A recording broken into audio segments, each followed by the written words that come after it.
I want you to go to my website at future7figureceo.com.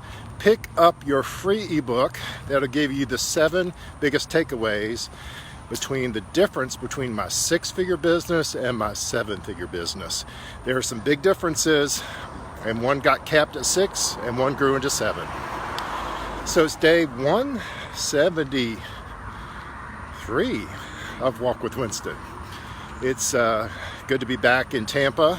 It is a hot, steamy morning here, and but I'm really glad to be hopping on here this morning to talk about something that happened to me in the last week that was very remarkable. And my encouragement right out of the gate is to say, you need to dream bigger. We need to dream bigger. Sometimes I'm a goal setter, I'm a list maker, I'm a planner. I like to have parameters, like to know where I'm going and how I'm going to get there.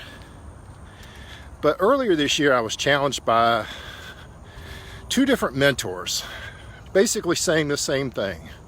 And they said, what if you set goals that you knew was way beyond your ability to deliver? Goals that would be so huge and so way out there that it would, in one case, the mentor said, you would know it was God that brought that about. And the other one said something to the effect of, you knew that success was inevitable. So when you have those kind of challenges, you really stretch your mind and begin to think way outside the box. And normally when I get those kind of challenges, I like to get quiet. I like to take out all the distractions. I like to tune out all of the pundits and gurus and get some quiet time. A lot of times my best thinking comes on an airplane. When you're kind of in that bubble, you're in that really tight seat and you're in your little bubble. Well, I took some time, and during those times I end up getting these impressions, these feelings, almost like you're taking dictation in a sense. And I just let the ideas flow. I don't judge them, I don't think about them. And I ended up coming up with a list of 18 phrases that just landed with me and resonated with me. I put them in 2 or 3 word phrases. Some people do this with pictures. I did it with words. And I didn't let myself edit them. Now here's the criteria. Both mentors said the same thing. I didn't need to know the how, and I didn't need to know the when. I had needed to release any attachment to figuring that out, and just record them.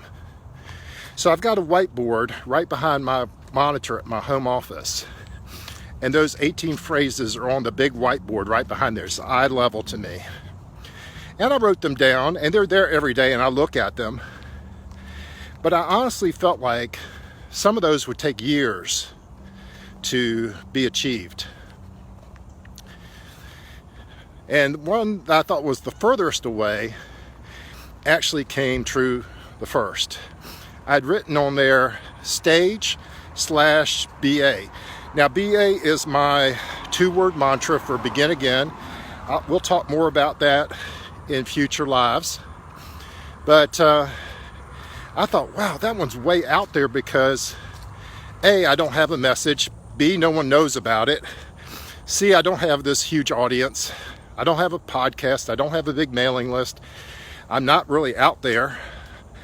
And but I had this stage/BA on the whiteboard. And so I just held that out. That's really far down the path. I can't imagine when that would happen. I thought all these other things would have to fall into place before that really occurred. And yet, God has other plans. He knows and controls the universe. And a series of events unfolded over this summer where I had invested in going as a VIP to a conference on faith and business. I love Giovanna. I think she's so amazing on so many levels. So I wanted to support her brand new conference. And I became a VIP, and then I felt convicted that some younger entrepreneurs could attend, so I ended up being a sponsor, which helped with a couple of scholarships. And in a few weeks, Giovanna asked if I would be willing to share the content from my ebook on 7 lessons from building a 7-figure business. And I wrote her back, I said, yeah, I'd love to do that, but I'd also like to weave in this begin again message, because I think it's so, the idea of being able to draw from all of our life experiences to serve others, especially those moments of adversity. And so last weekend, I got to present that message for the very first time. And when I got back home from Montgomery, I took my whiteboard, I took the black ink that was there as an intention, and I turned it to green as achieved. And so my encouragement to all of us today is dream bigger, release the how and the when, turn it over, but to be open, keep space open for those dreams to come about, and watch what happens next. I'm excited to see, and by the way, out of those 18, 3 of those I've been able to turn to green already so far this year. And these were way out goals, way in the distance, that I had no idea how they would happen. And but it's fun watching God's plan unfold. And now I'm staying open to it, keeping my eyes and ears and impressions open to wherever He wants to lead. So I encourage you today, dream bigger, release the how and the when, and watch what happens.